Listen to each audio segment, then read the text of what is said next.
Tuvimos una semana muy gloriosa, hermano. Nos reunimos todos estos días, de lunes a viernes, de 5 a 6 de la mañana para oír palabra. Y el Señor nos regaló cosas muy lindas en la ruta de la novia. Y en la noche nos dio diferentes mensajes de 7 a 9. Oramos una hora y predicamos, enseñamos la palabra otra hora. Así que del domingo pasado, que fue doble jornada, ¿verdad?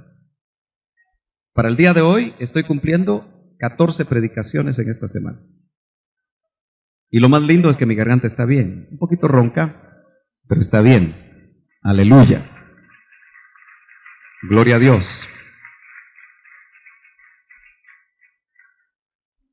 Algunos de ustedes no los vi y quiero pensar que estuvieron realmente ocupados y por eso no vinieron. Pero yo lo motivo a que cuando haya convocatorias usted haga lo posible, porque imagínese que un día el Señor me dice, convoca al pueblo porque ya vengo. Y yo lo convoco y usted no viene. Es que si es Dios me va a ir a buscar. Pero qué importante es que nosotros pongamos atención a las convocatorias y démosle prioridad. Yo sé de algunos que probablemente sí pudieron estar, pero no quisieron estar.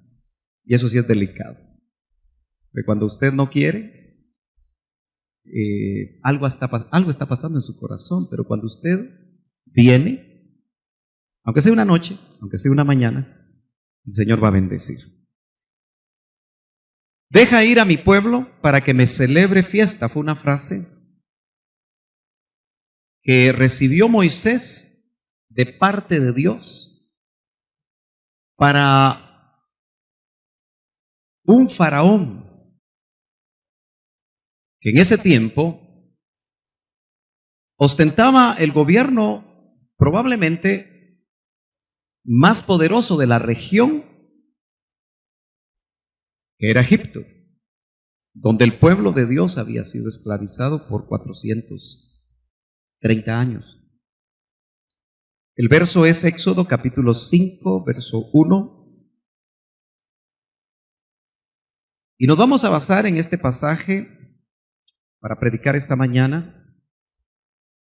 Voy a tratar de ser muy puntual y de repente después movemos las sillas. ¿Qué le parece? Para tener libertad, para hacer fiesta. Ojalá el Señor les dé buenos dedos a los que tocan guitarra y buenas voces para continuar alabando al Señor, porque es fiesta a Jehová. Después Moisés y Aarón fueron y dijeron a Faraón, note lo que tengo subrayado, porque van a ser puntos claves de la enseñanza de esta mañana. Así dice el Señor, Dios de Israel, deja ir a mi pueblo para que me celebre fiesta en el desierto. Amén. Vamos a pedirle al Señor que Él nos hable. Señor, envíanos tu palabra. Estamos necesitados, Señor, de tu voz. Señor, tú has destapado nuestros oídos y nos has dado vista a nuestros ojos espirituales. Te pedimos que continúes haciendo esa operación que durante esta semana has venido haciendo, Señor, y que tu palabra nuevamente nos hable de una manera especial a cada uno de nosotros. En el nombre de Jesús. Amén. Usted ve que ahí se menciona a Moisés. Quiero hacer en esta enseñanza a un lado a Aarón, especialmente porque no fue fiel. En el momento en el que Moisés lo delegó, usted que conoce la historia bíblica sabe que no fue fiel. Entonces quiero circunscribirme a Moisés. Él tipifica el trabajo redentor de Cristo.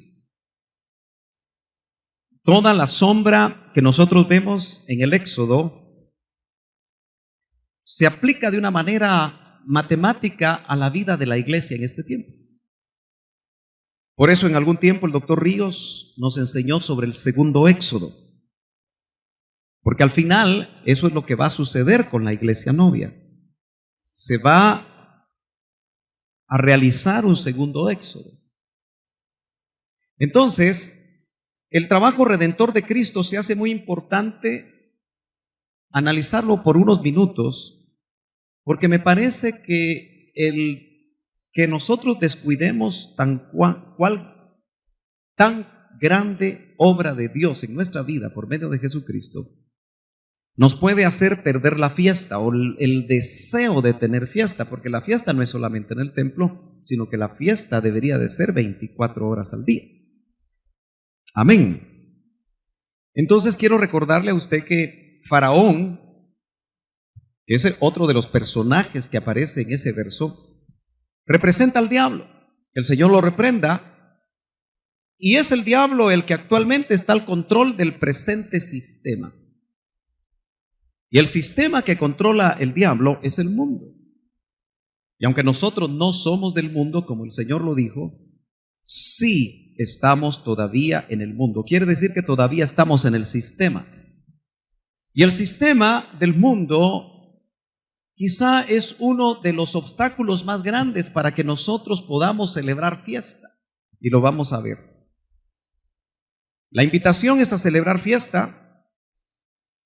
Y el desierto, que es el lugar donde ellos iban a celebrar fiesta, según la palabra del Señor, representa nuestra vida en esta tierra. De alguna forma creemos que el estar en la tierra los 60, 70, 80, 90 años que le toca al hombre, y a veces algunos 100, muy extrañamente 100 o más, es como un desierto.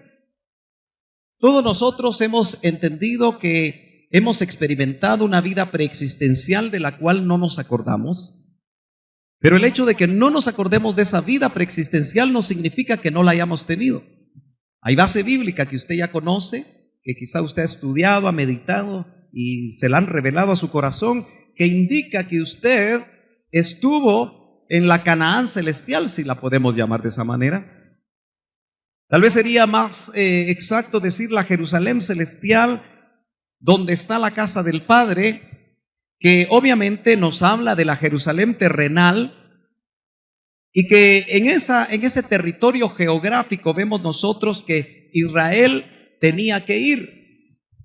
Ya el Señor le había dicho a Abraham: vete de tu tierra y de tu parentela al lugar, entre paréntesis, Canaán, que yo te mostraré. Y la Biblia en el Génesis dice: y salió Abraham para Canaán, y a Canaán llegó. Y es muy interesante porque cuando Dios encuentra un hombre que le cree, encuentra un hombre que cree las promesas, encuentra un hombre cuya revelación realmente dirige su vida, sale del lugar donde el Señor lo saca, en este caso Ur de los Caldeos, y la Biblia dice claramente que Abraham salió para Canaán y a Canaán llegó. No se quedó en el camino. Cosa muy distinta le sucedió al pueblo que Moisés tuvo que dirigir. Algunos creen que fue un pueblo de más de 1 millón de personas. Y obviamente en lo práctico sería demasiado difícil, y fue demasiado difícil el trasladar al paso de los niños y de los ancianos, como dice la Biblia también, en el desierto de Egipto hacia Canaán. Usted sabe que pasaron 40 años. Y el pueblo vagó, porque esa es la palabra, vagó, dando vueltas en el desierto. Y una de las cosas que como ministro del Señor en este lugar yo quiero evitar es que usted vague por el desierto, porque el llamado es a Canaán. Pero mientras estemos en la tierra, me parece que no vamos a experimentar en toda su totalidad el Canaán hasta que no seamos transformados y lleguemos a ese Canaán de donde salimos. Lo estoy viendo en ese ángulo, ¿ok? Entonces, esto va a permitirle a usted definir lo que en ese versículo que leímos al principio quiero tratar de explicar. Fíjese que por lo menos 7 veces aparece la frase: deja ir a mi pueblo para que me celebre fiesta en el desierto, dice en el 5. Pero en el 7:16 de Éxodo dice: deja ir a mi pueblo para que me sirva. Y a partir de ahí empieza a cambiar. Ya no dice a que me celebre fiesta, sino a que me sirva. Me parece que aún el celebrarle fiesta al Señor es una clase de servicio, porque ¿cuántos saben que la misma palabra que se traduce servicio se puede traducir adoración? Por eso, cada cosa que usted hace en el servicio a Dios, por pequeñita que sea, o porque usted quizá la vea demasiado sencilla, es una forma en la que usted está adorando a Dios. Si usted está parqueando carros, está adorando a Dios con ese servicio. Si usted está en cualquier función que esté para servir al Señor, usted está adorando. Por eso es delicado dejar de servir. Y a veces dejamos de servir por circunstancias internas que no hemos arreglado. Pero si usted quiere apuntar básicamente para que en casa usted medite, en Éxodo 8:1, 8:20, 9:1, 9:13 y 10:3, se repite 7 veces esta porción o esa frase: deja ir a mi pueblo. Pero el faraón de Egipto, usted sabe que no dejó ir al pueblo.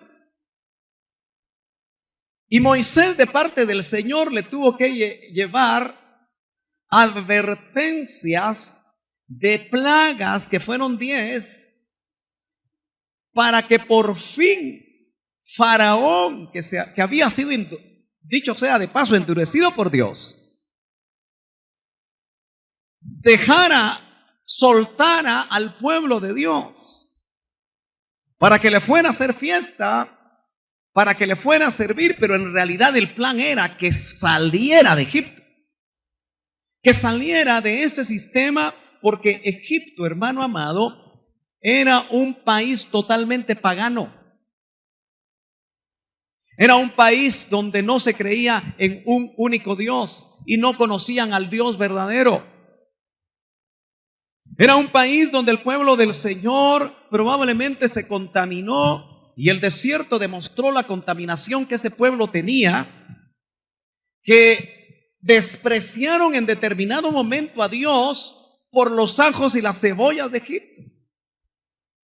Pero lamentablemente, aquellos que ya fuimos liberados, aquellos que ya fuimos nacidos de nuevo, que ya experimentamos eso, que el trabajo redentor de Cristo en nuestras vidas ya es una realidad, a veces nos encontramos enmarañados en el sistema del mundo. Un sistema tan sutil, un sistema que atrae tanto, no solo a jóvenes y niños, porque está hecho para atraer, sino que atrae a los adultos, atrae a las familias. Muchas veces ahora estamos viendo que el sistema del mundo está contaminando las mismas congregaciones. Es tan amplio los tentáculos del enemigo, moviendo, del faraón de este siglo, estableciendo una red tan tupida llamada sistema del mundo, que muchas veces como moscas podemos caer sin darnos cuenta. Y el objetivo del faraón de aquel tiempo era retener al pueblo para que no hiciera fiesta a Jehová. Tengo la impresión que nuevamente el faraón de este siglo, el faraón de este tiempo, está reteniendo al Hijo de Dios, al que es del pueblo de Dios, para que celebre fiesta. Basta ser testigo en los cultos para ver que unos tienen libertad y otros no la tienen.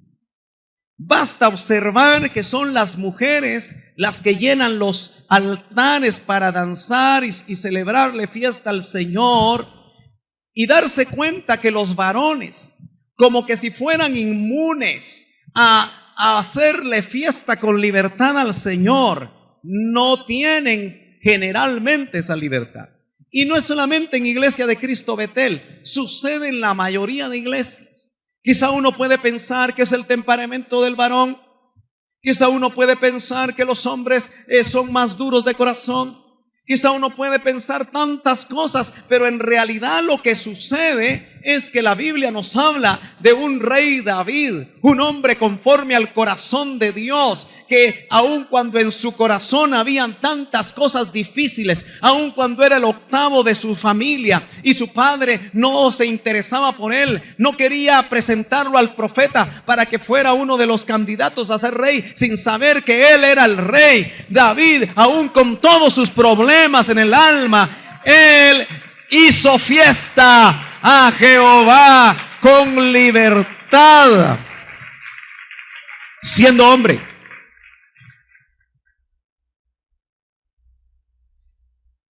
Y trajo una danza diferente. El folclore judío ya existía.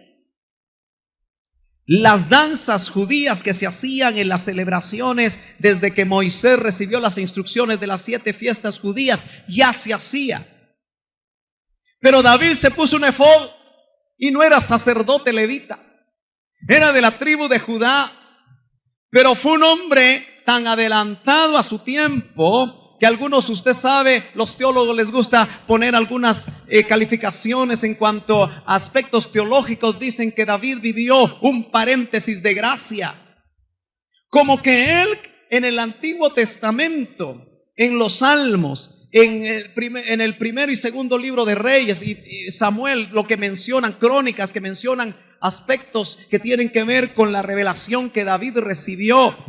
Ahora nosotros la conocemos por lo que se plantea en el libro de los Hechos, capítulo 15, que se iba a restaurar el tabernáculo de David, un hombre que era rey, un hombre que no le importó qué pensara su propia esposa, cuando él, bajo revelación, iba, hermano, en el convite llevando el arca del Señor, y con la espontaneidad que el Espíritu Santo le daba, levantaba cuanto podía sus piernas, aleluya, y él danzaba delante de la presencia del Señor, hermano amado.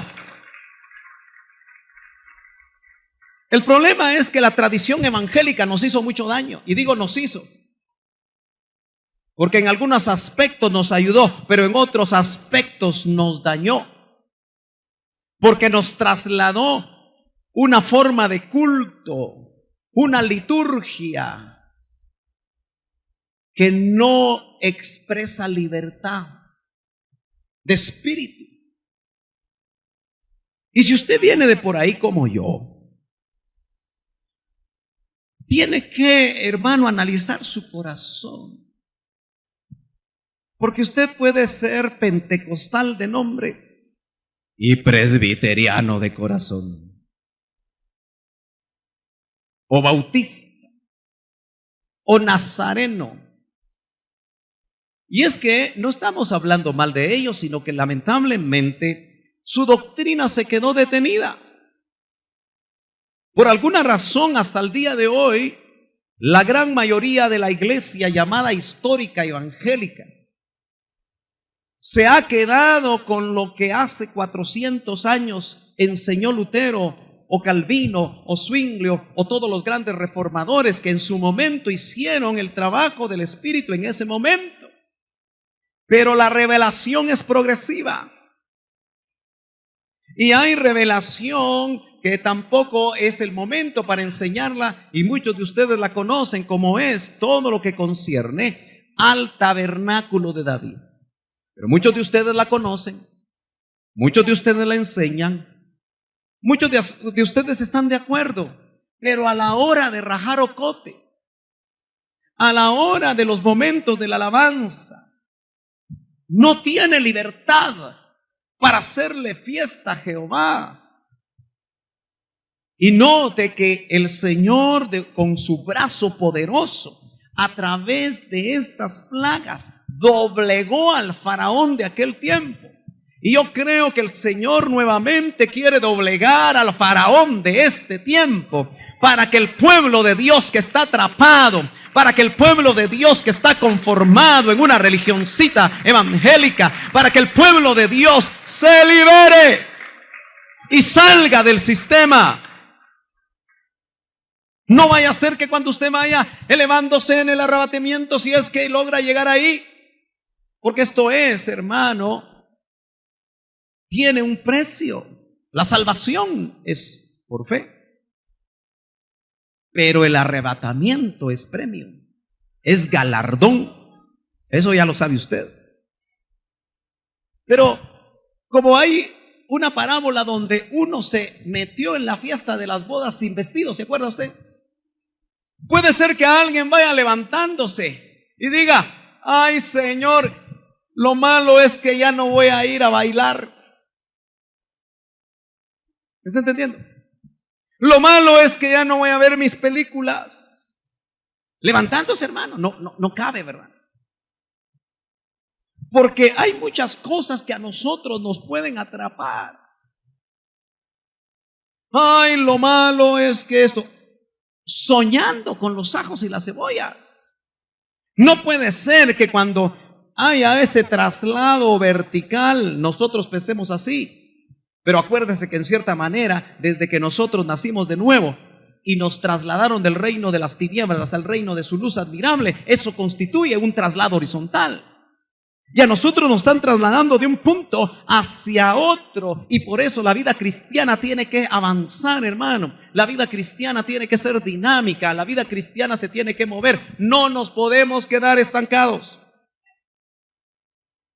El trabajo redentor que tipifica a Moisés, por la gracia del Padre, fue hecho realidad por Jesucristo en la cruz del Calvario. Él pagó el precio.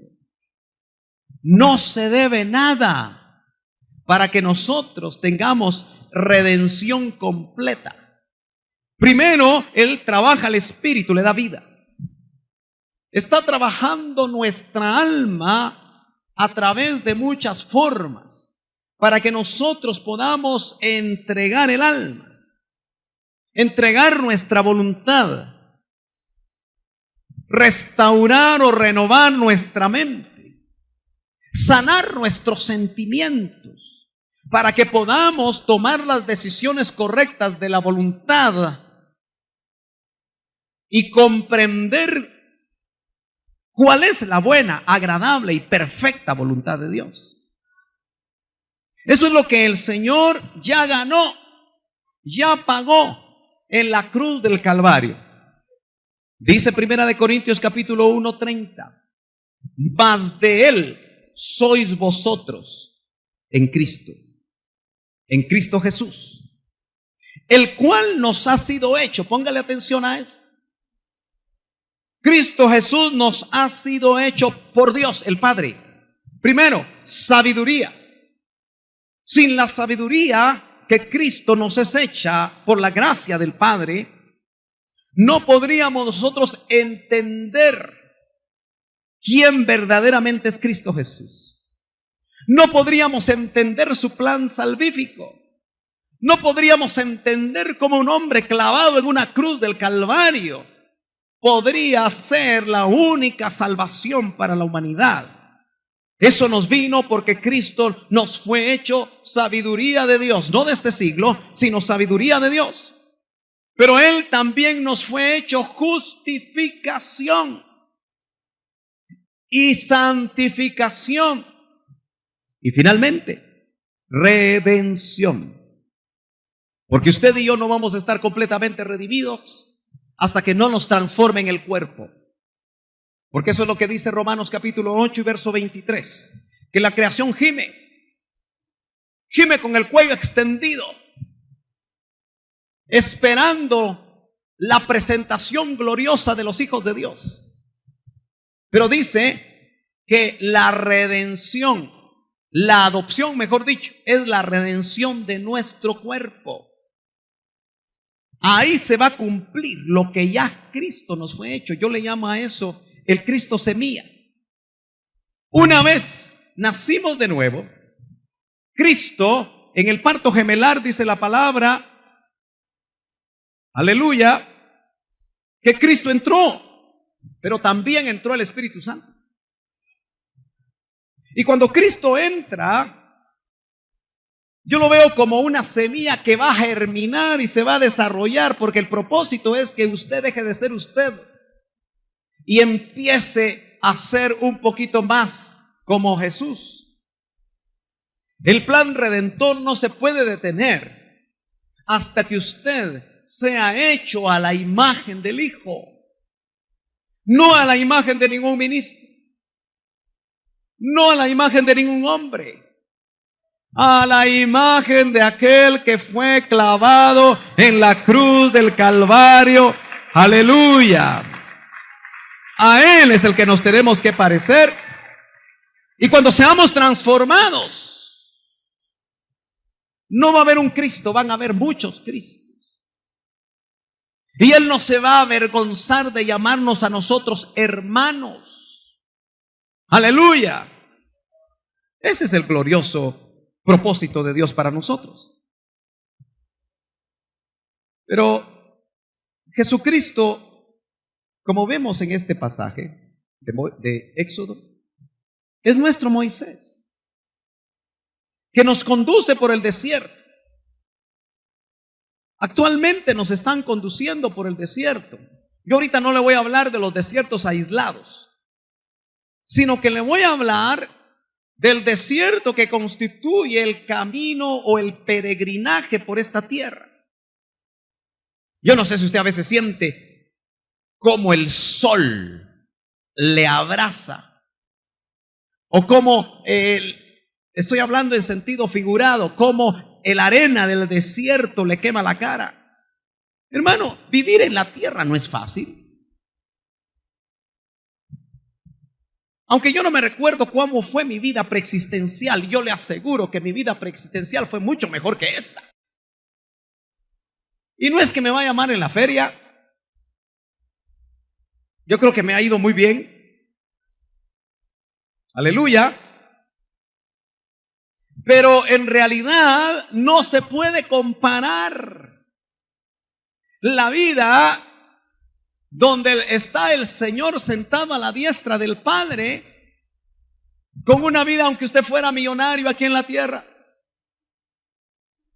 Muchos caminan con el deseo de ser millonarios, de obtener grandes cosas en la tierra. Desgastan su salud, desgastan a su familia, pagan precios altos por alcanzar a obtener todos los bienes. Y la Biblia le llama, en palabras de Cristo, al que tal piensa, necio. ¿De qué te servirá poder obtener todo lo que el mundo te ofrece si en esta noche vienen a pedir tu alma? El objetivo para estar en esta tierra, en este desierto, no es acumulación de bienes. Por eso la teología de la prosperidad, indudablemente con su gran énfasis, que está llenando y llenando y llenando las mentes de tantos cristianos en estos tiempos, no proviene de Dios. Y me parece que proviene del propio sistema del mundo, que con medias verdades está engañando a los cristianos de estos tiempos, tratando de que lo que tienen, el anhelo de su corazón de obtener los bienes materiales, de quedarse en esta tierra con la concepción de un mundo mejor. Hermano amado, la Biblia no nos habla de un mundo mejor. La Biblia nos habla a nosotros que esta tierra va a pasar y que van a haber nuevos cielos y nueva tierra. Hermano, la Biblia nos habla de esa manera, aunque ahora la interpreten de otra. Pero mientras estamos caminando en el desierto, podemos contar con la obra del trabajo de Moisés, la redención, pero quien ahora la está haciendo efectiva es Josué. Y Josué tipifica el trabajo del Espíritu Santo en nosotros. Y lo vamos a ver en unos minutos. Acuérdese que el Señor promete, antes de ascender en Mateo 28, he aquí yo estaré con vosotros. Aunque caminen en el desierto, hijos, Yo estaré con vosotros todos los días, todos los días, todos los días, hasta el fin del mundo. Él promete estar con nosotros en la travesía. Él no nos ha dejado huérfanos. Éxodo nos marca, y Deuteronomio, que Moisés llegó hasta la frontera de la tierra prometida en la historia bíblica. Y encargó a Josué que introdujera al pueblo de Canaán, o mejor dicho, el pueblo a Canaán. Josué entonces es el otro consolador. Y lo leemos en San Juan, capítulo 16 y verso 7, dice: pero yo os digo la verdad, os conviene que yo me vaya. Entienda que está hablando Moisés, Cristo. Porque si no me voy, el consolador, Josué, en el contexto de lo que estamos hablando, no vendrá a vosotros. Pero si me voy, os lo enviaré. Y cuando Él venga, convencerá al mundo de tres cosas: de pecado, de justicia y de juicio. Mire lo que sigue explicando. De pecado, o sea, quien lo convenció a usted de pecado, si es que ya está convencido usted de pecado. Quien nos convence de pecado es el Espíritu. Amén. Y dice: porque no creen en mí. El único que tiene la capacidad que una persona que no cree en Dios crea es el Espíritu Santo. El único que convence es el Espíritu Santo. Entonces no se canse de estar esforzándose por usted mismo en hacer que un hijo, un familiar, un compañero de trabajo, un cliente de su negocio se convierta convencido por usted, porque se va a frustrar. El único que puede convencer de pecado se llama Espíritu Santo. De justicia, porque yo voy al Padre y no me veréis más. Cuando Cristo estuvo en la tierra, los religiosos que pretendían saber mucho nunca le aceptaron que fuera el Hijo de Dios. Pero ahora que va al Padre, el Espíritu Santo va a convencer de justicia a los más duros, porque justamente Él regresa de donde salió, y de juicio. Y eso es lo interesante. No me he salido del tema. El tema es, ¿cuál es el tema de hoy?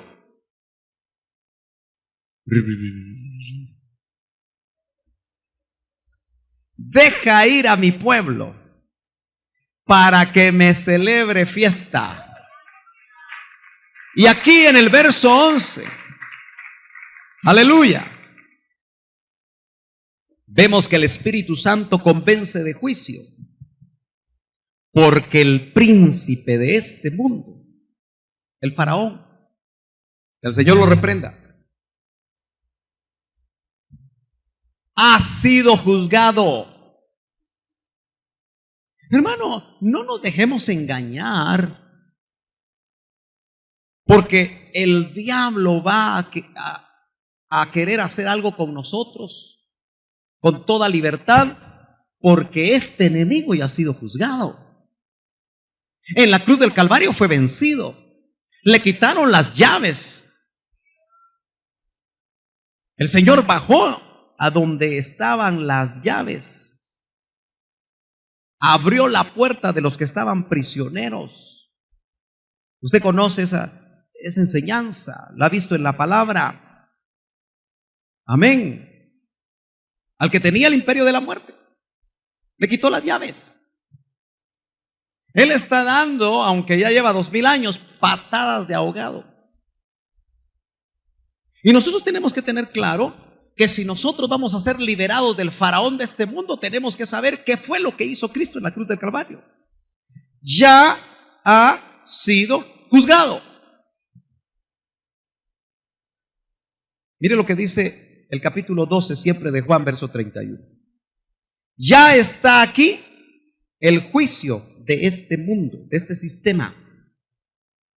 Ahora el príncipe de este mundo, hay un príncipe de este mundo, será echado fuera. Nosotros como hijos de Dios tenemos que saber qué es lo que el Señor ha hecho y está haciendo realidad en nuestras vidas, porque cada danzada, cada expresión, cada canto con libertad, usted está expresando que el príncipe, entiendas, el faraón de este mundo, no tiene absolutamente nada que ver con usted, a menos que usted lo deje. A menos que usted se vuelva a esclavizar. Y ojo, es muy sutil y muy fácil dejarse esclavizar por este sistema. Hermano, este es un sistema monetizado. Es un sistema que pone a trabajar al hombre para que produzca dinero. Y muchos en algún momento hemos caído en ese sistema. Porque no me va a decir usted que a usted no le gusta el dinero. ¿Habrá alguien aquí que no le gusta el dinero? Levánteme la mano. Y si alguien levanta la mano, le diríamos mentiroso. El problema no es el dinero en sí. El problema es que cuando usted lo empieza a amar. El problema es cuando en su corazón el centro de su vida ya no la está ocupando el Señor, porque no podemos servir a dos señores. La Biblia dice, o si amamos a uno, no podemos amar al otro. Entonces nosotros tenemos que tomar una decisión en esta recta final. ¿Qué es lo que vamos a amar? Porque de esa decisión va a depender que el príncipe de este mundo tenga o no tenga poder sobre nosotros. Usted tiene que chequear su corazón. ¿Usted quiere producir dinero nada más? Toda su mentalidad y todo lo que usted estudia y todo lo que usted hace está enfilado para ganar dinero nada más. Porque, hermano, dice la Biblia que Dios sabe de qué tenemos necesidad. Dios sabe, como Padre bueno, qué es lo que nosotros vamos a necesitar para esta vida. Y Pablo dice, y eso le cae mal a los de la teología de la prosperidad, que con tener comida, vestido, es decir, las cosas básicas, ¿verdad que sí dice? Debemos estar contentos. Ahora, yo sospecho que cuando usted está contento por las cosas básicas, el Señor, que es bueno, siempre le manda un poquito más. ¿Verdad que sí? Ahora, cuando uno se enfila solamente a obtener y a obtener y a obtener y a obtener, hermano amado, es delicado porque no se da cuenta uno que cae en el sistema. El sistema actual no es el sistema de Dios. Es el sistema de este príncipe, de este faraón, pero ya fue echado fuera. Será echado fuera completamente.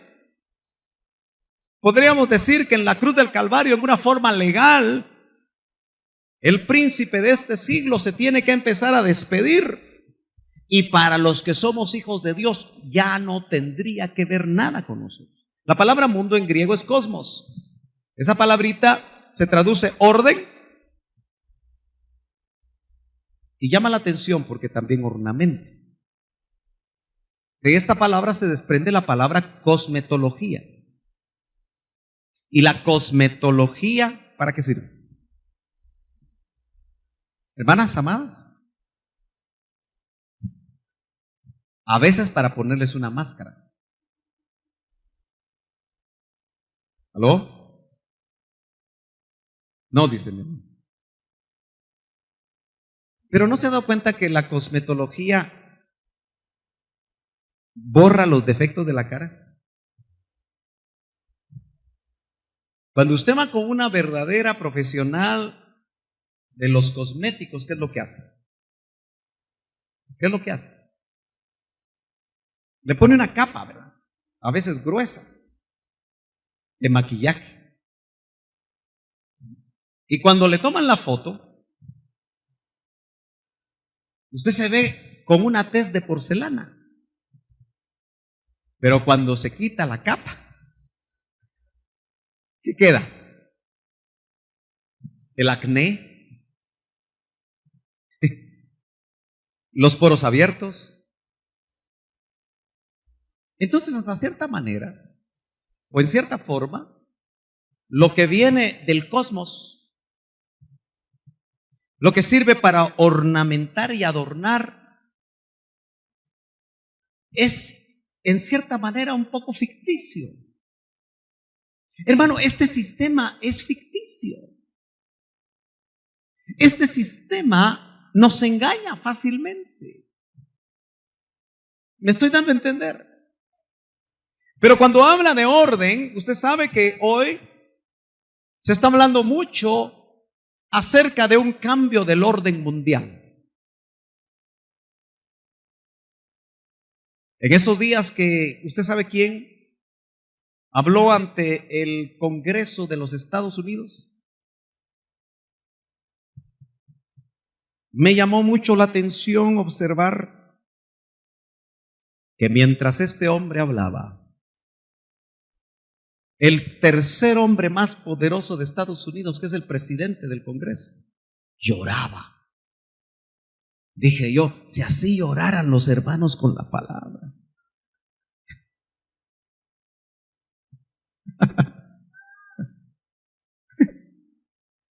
A cada rato sacaba su pañuelito. Y ahora hay muchas especulaciones por qué él hablaba. Lo cierto es que fue tan impactante para él que presentó su renuncia del Congreso de los Estados Unidos. Llamativo, ¿verdad?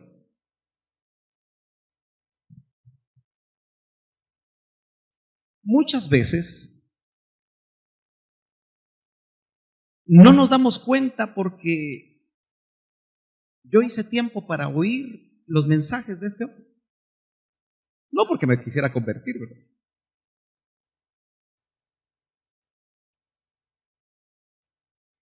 Y no encontré mucho. Solamente que se adhería a la agenda, en su mensaje a la ONU, 2030. Y la Agenda 2030, lo único, al investigarla, lo que uno encuentra ahí es que hacen un llamado a una alianza mundial. Digo yo, qué sutil. De todas maneras, hay un llamado a cambiar el orden mundial. Para obtener objetivos tan interesantes como que en el 2030 ya no haya pobreza en el mundo. Qué ingenuos. El mismo Señor dijo, a los pobres siempre los tendréis. Y es que, hermano, nosotros no entendemos por qué unos presentan tantos problemas en esta caminar y otros presentan menos. Hay cosas que no se entienden, sino que sondeando la preexistencia.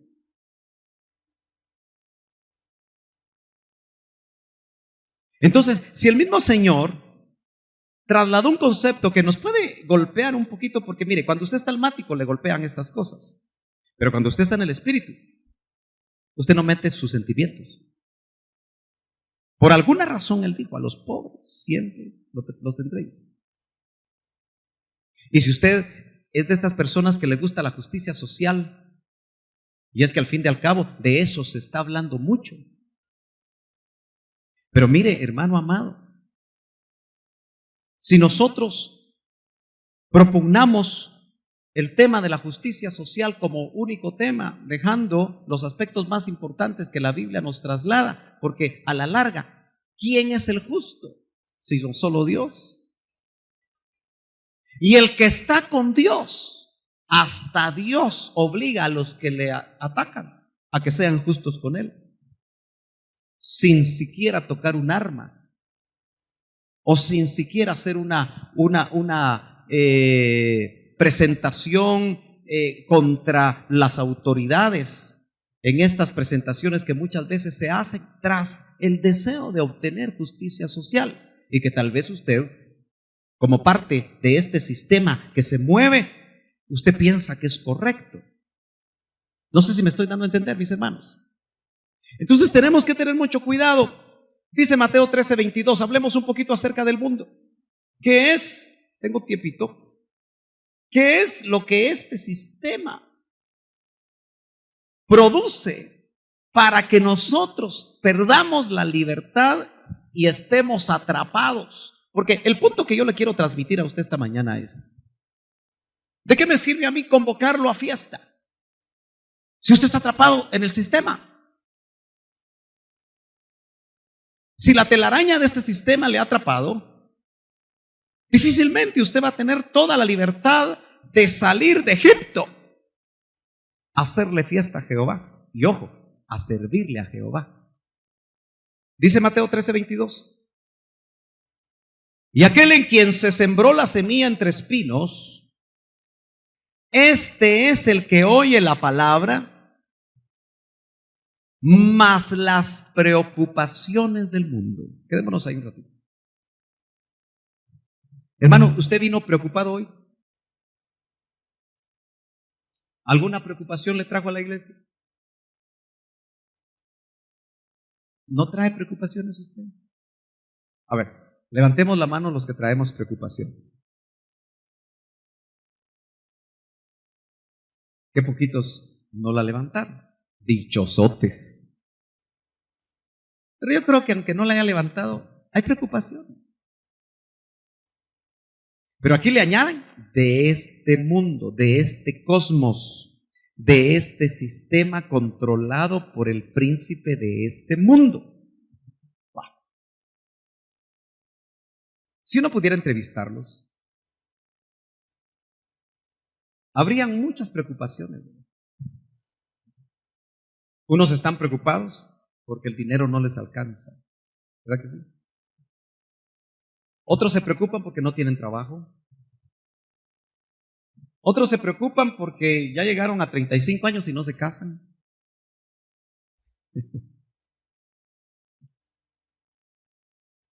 Otros se preocupan porque ya llevan 3 años con el mismo curso y no lo ganan. Otros se preocupan porque tienen 3 años de venir a Iglesia Betel y no los llaman a servir. Hay muchas preocupaciones de este mundo, ¿verdad? De este sistema.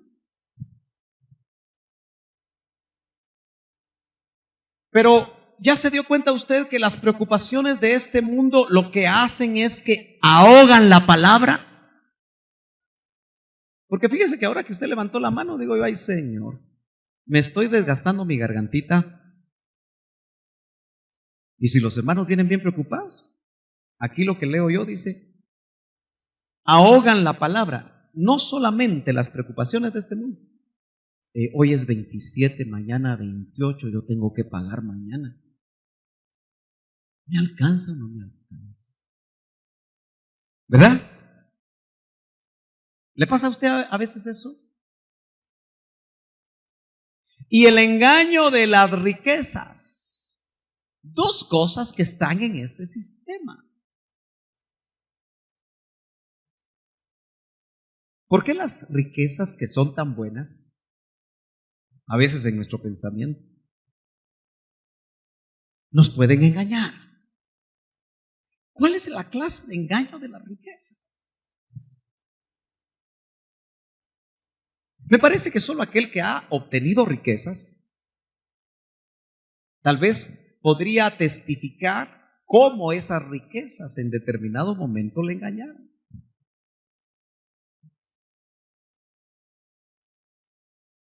¿Alguno de ustedes ha tenido riquezas?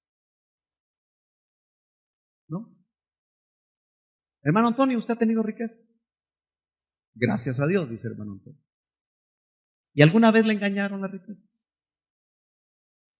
¿Alguna vez, verdad? Bueno. El problema es que cuando nosotros no las hemos tenido, como que siempre suspiramos por ellas. Ay, si pudiera. ¿Qué haría usted con $1,000,000, hermano?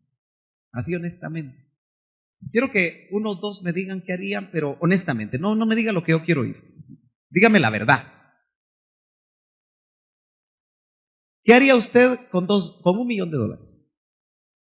Josué, ¿qué harías con $1,000,000? Así, sinceramente. Compraría una casa. Compraría una casa. ¿Cómo sería la casa? Grande. ¿Para qué comprarías la casa? Para algún futuro, cuando me vaya a casar, pues, quiero vivir solo. Pónganle ojo, muchachas. Quiere tener casa propia. ¿Qué haría usted con $1,000,000, hermana? Se lo daría a mis hijos. ¿No quiere ser mi mamá? Se lo daría a mis hijas. ¿Alguien más? ¿Qué haría usted con $1,000,000? Pero así, honestamente. ¿Qué haría, hermana? Yo sí con fe. Compraría el terreno para la congregación. ¿En serio? Ella dice que compraría el terreno para la congregación. ¿Y por qué no empezamos a orar? Para que el Señor se lo provea a ella. Gloria a Dios. Pero muchos de ustedes están pensando qué harían, ¿verdad? Yo me compraría un Porsche. Es ser sincero con lo que uno quisiera hacer con $1,000,000. Yo me compraría tal o cual cosa. Pero, hermano, si hay un engaño en las riquezas, del que tenemos que tener cuidado, porque tanto el engaño de las riquezas como las preocupaciones del mundo ahogan la palabra en nosotros. Y eso es lo que tenemos que tener cuidado estos días. Mire pues, ¿no es cierto que usted desde que hay dinero plástico vive preocupado? ¿Cuántos aquí tienen una tarjeta de crédito?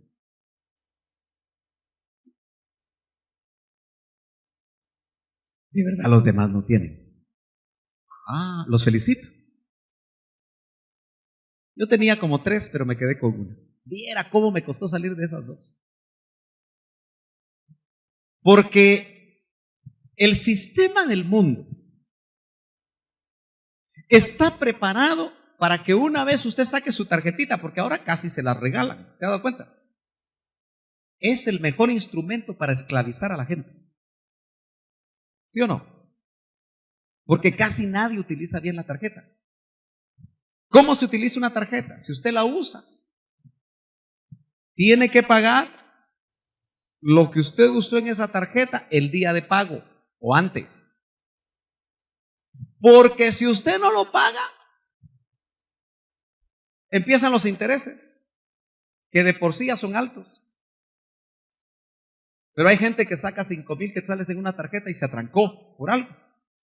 No le funcionó, si es que iba a invertir, fracasó en el negocio que iba a hacer y al año ya debe 10,000 y a los 2 años ya debe 25,000. ¿Cierto o no? Eso es el sistema financiero actual, es terrible. Y nosotros nos sentimos felices que nos regalen una tarjeta. Y no sabemos a qué nos estamos metiendo. Y eso genera preocupaciones de esta vida. ¿Cuál es el engaño de las riquezas? ¿Sabe cuál es? Que cuando usted las obtiene, se siente igual o peor que antes.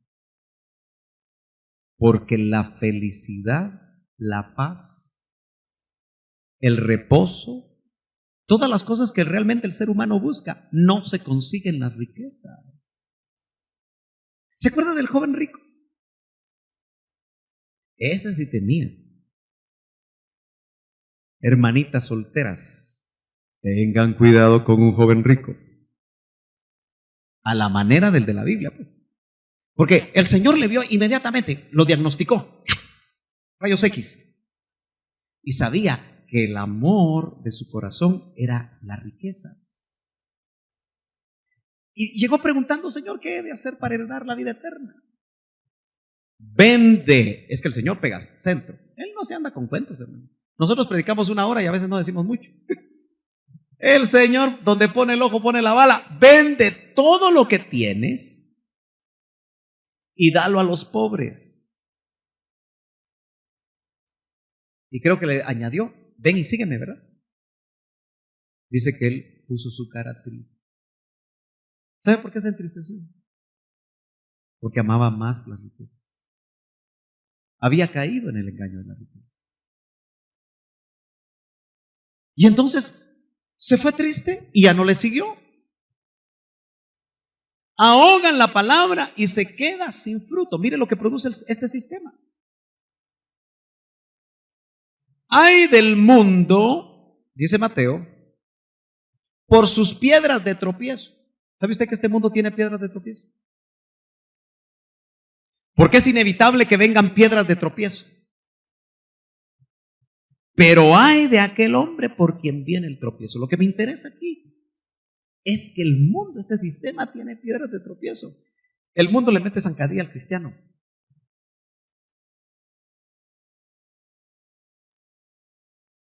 Casi siempre el mundo te ofrece cosas y te sientes bien con esas cosas, esos bienes, esas relaciones, esos clubs.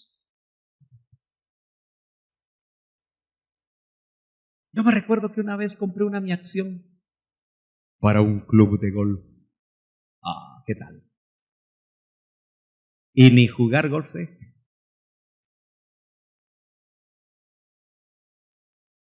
Me costó caro, hermano. Casi la mitad de la carpa. Pero como había comprado mi terreno ahí, don Sergio Noriega se visualizaba con sus palos de golf. ¡Pah! ¡Pah! Solo que no sabía cuáles eran los planes de Dios. Hace como 3 años ya no pude pagar el mantenimiento. Y perdí la acción. Pero ¿sabe que tener esas cosas a veces elevan en la gente el ego? Pase adelante, don Sergio. ¿Verdad que sí?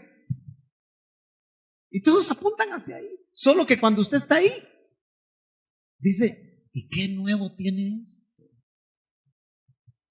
A mí solo me trajo las preocupaciones cada mes.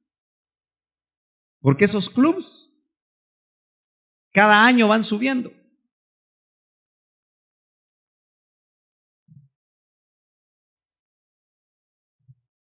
Ahora mejor voy al Club La Montaña. Una vez al año. Cuando voy con ustedes voy a la montaña yo. O cuando me invitan los meoños. Bueno, piedras de tropiezo tiene el mundo. Cuidémonos de esas piedras, hermano. Dice 1 Corintios 2:12, voy terminando. Y nosotros hemos recibido no el espíritu del mundo. Hermano, hay un espíritu en el mundo.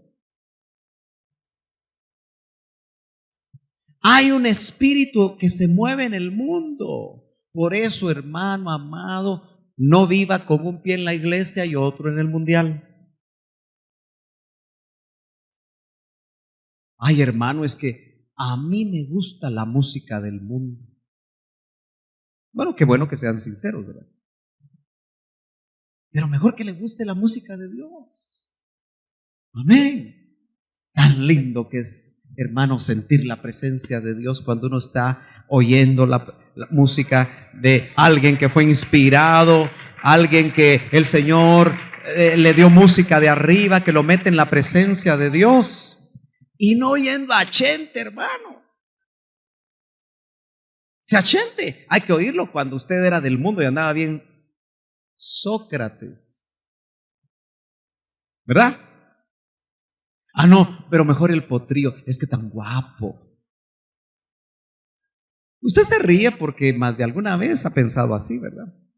Hay un espíritu.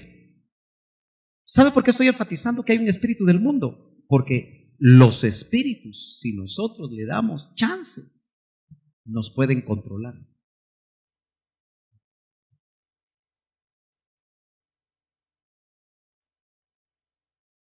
Jóvenes, es bueno hacer deporte para su cuerpo. Pero el deporte es parte del sistema del mundo como se maneja actualmente. ¿Y se ha dado cuenta que en Guatemala los buenos futbolistas chupan cuando pierden? Chupan cuando empatan y chupan cuando ganan. Toda la vida chupan. Yo le tengo que hablar a usted de nuestro compatriota que está triunfando allá en el Sanders, no sé qué. Es bueno, ¿verdad? Nuestro compatriota. Ustedes sí saben quién es, ¿verdad?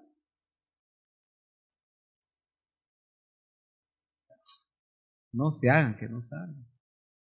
Lo tuvieron que suspender por andar bien bolo. Guatemalteco tenía que ser. ¿Dónde aprendió? En los campos de su colonia. Porque no son atletas reales. Y por eso, aunque Jimmy le ofrezca a usted que va a ir la selección al mundial, no le crea.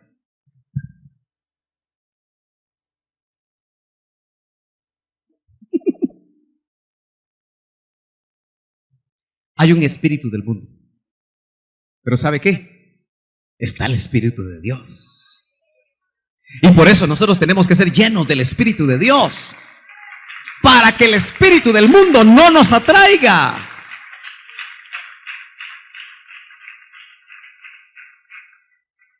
Mire esta semana que fue un ejercicio espiritual maravilloso. Todos los que vinieron en las noches, que se echaron las 5 noches, ni tele necesitaron, que es del espíritu de este mundo. Lógreme usted rescatar un programa televisivo que le edifique a usted. Es muy difícil, siempre hay cosas raras del espíritu de este mundo. ¿O no sabéis que los santos han de juzgar al mundo? Este sistema va a ser juzgado por los santos. Y si el mundo es juzgado por vosotros, no sois competentes para juzgar los casos más triviales. Aquí el contexto es peleas entre los hermanos.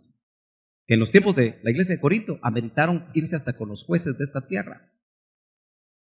Es decir, un hermano demandando a otro. Ah, sí, hermano, pero es que fíjese que me robó como 100,000 quetzales. Ay, qué hermanito, ¿verdad? Es que mire qué tal cosa, es que mire qué tal otra. Pero lo que yo quiero rescatar aquí, lo que está subrayado, es que nosotros, hermanos, si vamos a juzgar al mundo, ya tenemos discernimiento para saber qué es del mundo y qué no es del mundo. Hermano, ¿será que ese escote que me llega aquí al ombligo es del mundo o es de Dios? Esa pregunta ni se pregunta. ¿Será que mi pantalón colombiano que me sube las pompis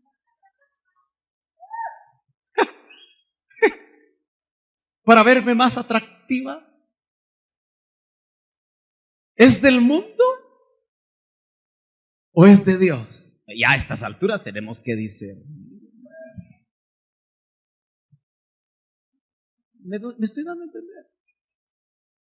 Si vamos a juzgar al mundo, empecemos ya. Porque es discernir. Un juez tiene que discernir. Por eso, hermanos, jóvenes, yo porque quiero mucho a los jóvenes, les hablo mucho. Ven. Y como les gusta sentarse juntos. Aleluyita. Pero ustedes tienen que ir. Las personas nuevas que vienen a la iglesia, ¿qué espíritu traen? ¿De Dios o del mundo?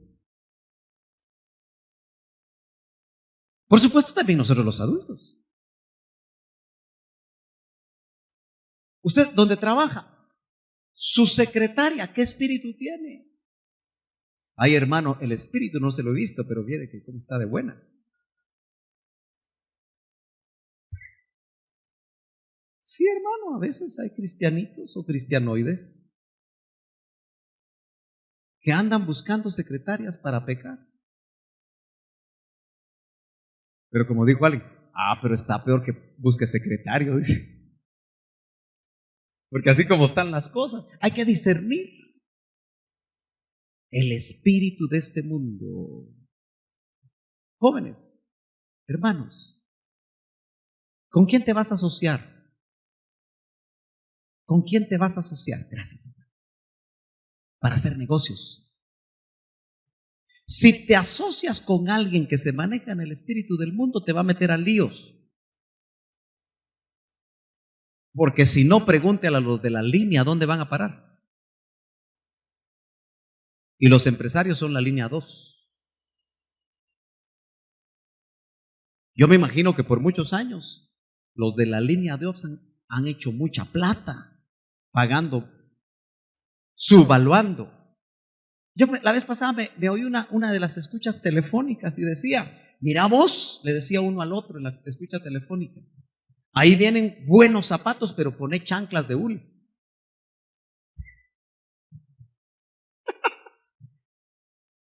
Si la chancla de hule pagaba 50 centavos o 25 centavos de impuestos, ¿cómo no van a vender los buenos zapatos que traen sin pagar impuestos? Y ya ve que si usted se quiere comprar su buen par de zapatos, son caros. Pone que son chanclas. Así es Guatemala. El sistema del mundo es sucio. Entonces, si usted anda con un su socio inconverso, hermano, de una vez le anticipo que le va a ir mal. Se le va a complicar en algún momento algo. Porque el socio no cristiano le dice, no paguemos esto, no paguemos aquello, no hagamos esto, hagamos chanchullo, sobornemos al juez, hagamos esto, hagamos lo otro. Y usted, amén, amén, amén. Ojalá le obedeciera al pastor como le obedece al socio. Hace rato que le dije que iba a terminar, ¿verdad? Pero ya mero. 2 Corintios capítulo 4 y verso 4, en los cuales el Dios de este mundo, ha cegado el entendimiento de los incrédulos, para que no vean el resplandor del evangelio de la gloria de Cristo, que es la imagen de Dios. Mire qué poder tiene el Dios de este mundo, de este siglo, de este sistema, que ciega. Si usted se mete por ahí, sus ojos espirituales pueden estar velados. Y cuando le invitan a usted a hacer una fiesta, usted ve otras cosas. Bueno, celebrar fiesta. Solo déjeme recordarle esto. En la Biblia encontramos diferentes palabras hebreas que se traducen como baile o danza. Una de ellas es chagag. Esa es la que aparece precisamente en el verso con el que iniciamos, que significa moverse en círculo. Cuando el Señor le dijo al pueblo de Israel que fuera a celebrarle fiesta, que el faraón lo dejara salir, estas son las expresiones que esa palabra nos traslada. Dice moverse en círculo. Esos son como los corros, ¿verdad? Marchar en una procesión sagrada, como David que iba adelante y otros iban detrás de él. Observar un festival y por implicación celebrar, danzar, moverse de un lado a otro. Esa palabra aparece en varios versículos con sus diferentes significados. Veamos por lo menos 3. Ese que leímos ahora es chagag. El 107, Salmo 27 dice, tiemblen y titubean como ebrios. Eso es chagag. El que está lleno del Espíritu, con vino del cielo, a veces como que si estuviera ebrio. Y primero libro de Samuel 30:16 dice, lo llevó pues y he aquí que estaban desparramados sobre toda aquella tierra, comiendo y bebiendo y haciendo chagag por todo aquel gran botín que habían tomado de la tierra de los filisteos. O sea que fiesta a Jehová aún se hace por las victorias obtenidas, por la victoria que el Señor nos